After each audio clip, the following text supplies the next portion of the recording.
Deuteronomy chapter 31. Then Moses went out and spoke these words to all Israel. I am now 120 years old, and I am no longer able to lead you.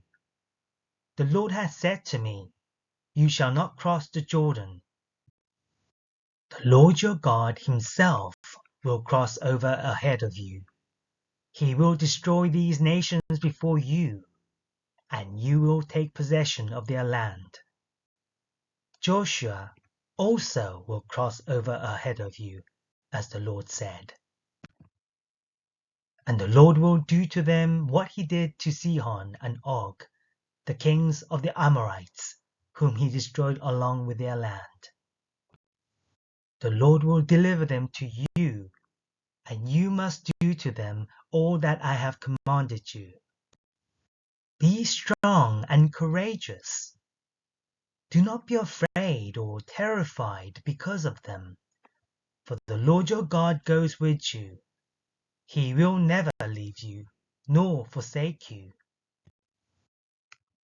Then Moses summoned Joshua and said to him in the presence of all Israel, "Be strong and courageous, for you must go with this people into the land that the Lord swore to their ancestors to give them, and you must divide it among them as their inheritance. The Lord himself goes before you and will be with you. He will never leave you nor forsake you. Do not be afraid. Do not be discouraged." So Moses wrote down this law and gave it to the Levitical priests who carried the Ark of the Covenant of the Lord, and to all the elders of Israel.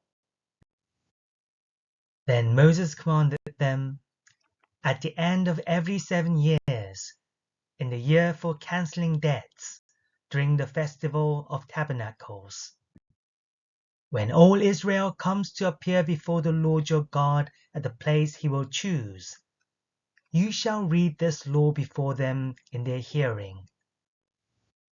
Assemble the people, men, women, and children, and the foreigners residing in your towns, so they can listen and learn to fear the Lord your God and follow carefully all the words of this law. Their children who do not know this law must hear it and learn to fear the Lord your God, as long as you live in the land you are crossing the Jordan to possess." The Lord said to Moses, "Now the day of your death is near. Call Joshua and present yourselves at the tent of meeting, where I will commission him." So Moses and Joshua came and presented themselves at the tent of meeting. Then the Lord appeared at the tent in a pillar of cloud, and the cloud stood over the entrance to the tent. And the Lord said to Moses, "You are going to rest with your ancestors, and these people will soon prostitute themselves to the foreign gods of the land they are entering. They will forsake me and break the covenant I made with them. And in that day I will become angry with them and forsake them. I will hide my face from them, and they will be destroyed. Many disasters and calamities will come on them, and in that day they will ask, 'Have not these disasters come on us because our God is not with us?' And I will certainly hide my face in that day because of all their wickedness in turning to other gods.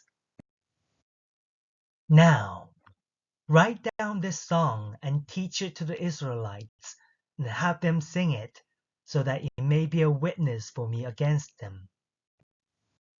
When I have brought them into the land flowing with milk and honey, the land I promised on oath to their ancestors, and when they eat their fill and thrive, They will turn to other gods and worship them, rejecting me and breaking my covenant.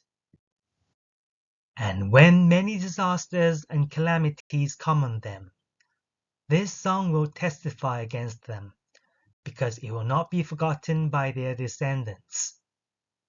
I know what they are disposed to do, even before I bring them into the land I promised them on oath.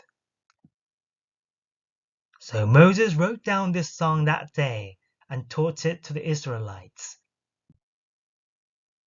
The Lord gave this command to Joshua son of Nun: Be strong and courageous, for you will bring the Israelites into the land I promised them on oath, and I myself will be with you.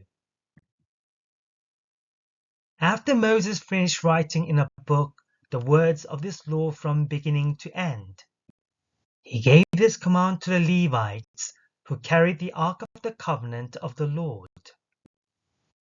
Take this book of the law and place it beside the Ark of the Covenant of the Lord your God. There it will remain as a witness against you. For I know how rebellious and stiff-necked you are. If you have been rebellious against the Lord while I am still alive and with you, how much more will you rebel after I die? Assemble before me all the elders of your tribes and all your officials, so that I can speak these words in their hearing and call the heavens and the earth to testify against them. For I know that after my death you are sure to become utterly corrupt and to turn from the way I have commanded you. In days to come, disaster will fall on you because you will do evil in the sight of the Lord and arouse his anger by what your hands have made. And Moses recited the words of this song from beginning to end in the hearing of the whole assembly of Israel.